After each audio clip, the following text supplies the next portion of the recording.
In today's Your Healthy Family, there are so many incredible stories in modern medicine that some chalk up to divine intervention, others simply as being in the right place at the right time. Whatever you call it, it happened to Jesse Wilson in December of 2016.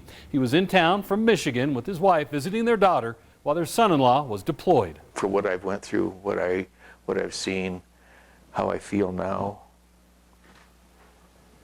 I think I was in the best place. Between Dr. Moskowitz and God, couldn't have been any better. Jesse remembers going to make dinner. He collapsed at his wife's feet, and the next thing he remembers is nearly 2 months later.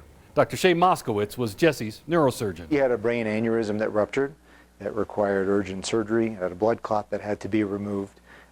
People who have that problem are often very, very sick. Jesse's aneurysm broke. Was better to be treated surgically. The biggest piece was how much blood he had in his head that had leaked from the aneurysm that had to be evacuated. And so with a combination of removing the blood, removing the bone flap to release the pressure and treat the aneurysm, it was clipped at the same time. At the time, Dr. Moskowitz had only been at Memorial a little less than 2 months. So part of it is luck, part of it is fortune. Everybody has their own way of reconciling that. He couldn't have done anything differently than what he did, and because of that, he is standing here today. Jesse's doctors back home in Michigan are quick to recognize the quality of care Jesse got here in the Springs. I hear him say, you know, most of the patients we see at this point in time are not able to stand.